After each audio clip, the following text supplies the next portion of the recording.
कधीच नाही चुकणार तुमचे फेवरेट टीव्ही शोज झी5 सोबत, तेही एकदम फ्री। पण मी काय म्हणतो मॅडम, आता सर्व प्रोसिजर प्रमाणे झालंय ना, म्हणजे तुम्ही पण सही केली आहे ना त्याच्यावर, आता आपण काय करू शकणार? हा, आणि आमची दप्तर पण वर्गात आहेत, तेवढी तरी घेऊन येऊ देत की। ए पोरांनो, अरे बॅगा तुम्ही वर्गातच विसरून आला होता। चला शाळा सुटली। अधिपती इकडे थांबा, थांबा इकडे।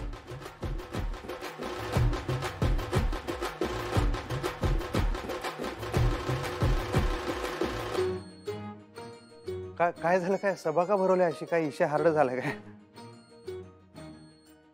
हाव, ते तुमच्या ऍडमिशनचं मॅडम म्हणतात त्यांनी तुमच्या फॉर्मवर सही केलीच नाही, म्हणजे त्यांना आठवतच नाही सही केल्याचं। त्यांना असं वाटतं ही सगळी आयडिया आम्ही केली। हा हा हा, असं झालं वे? नाही नाही, तुम्ही कशाला काय आयडिया करशील? ही आयडिया तर याची आहे।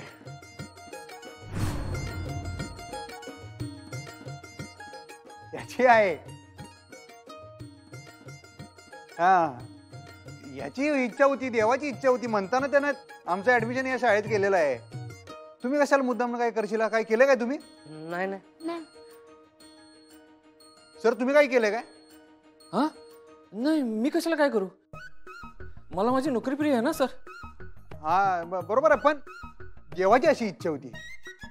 आता एकदा त्यानं निर्णय घेतला म्हणल्यावर तिथं कोण काय अडवू शकतं? त्याचा फैसला ऑन द स्पॉट असते।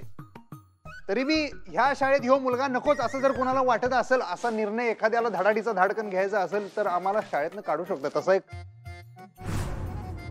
रस्टिकेट करण्याचा पर्याय उपलब्ध आहे। पण असं कसं रस्टिकेट करणार? का काढणार तुम्हाला शाळेतनं? तेच मी सांगालोय की समजा मी या शाळेची शिस्त मोडली, नियम मोडला, येडावाकडा वागलो, आडगेपणा केला, तर मुख्याध्यापिका मॅडम आम्हाला शाळेतनं काढू शकतात। पण त्या नियमाला बांधील आहेत। आम्ही जर असं काही केलंच नाही, पण तरी जर त्यासने असं वाटलं की नियमाच्या बाहेर जाऊन ह्यो पोरगा आपल्याला आपल्या नजरेसमोर नको आहे असं वाटतंय काय? असं वाटत नसणार का? कारण त्या नियमाच्या पक्के आहेत, म्हणजे त्या कुणावर अन्याय होऊ देत नाहीत असं आम्ही तर ऐकलं या शाळेविषयी। म्हणताना तर आम्ही या शाळेत ऍडमिशन घेतलेलं आहे।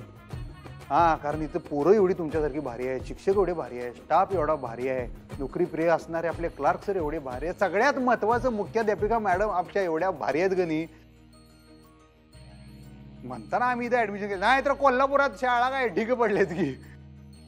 त्यामुळे आज या ठिकाणी मी सांगू शकतो की माझं या शाळेमध्ये ऍडमिशन कन्फर्म झालेलं आहे। जवळ मी कोणताही नियम मोडत नाही आणि काही येडवाकडं वागत नाही, तोवर मला या शाळेतून कोणी काढू शकत नाही असा ठाम विश्वास माझा या शाळेवर आणि मेन म्हणजे मुख्याध्यापिका मॅडमवर आहे।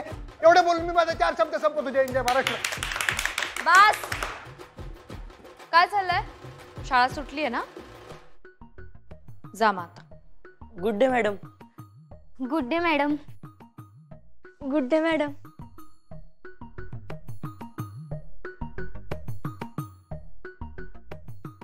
तुमचं काय? गुड डे मास्तरीनबाई। जा। ऑफकोर्स पण म्हणल्या नाहीत।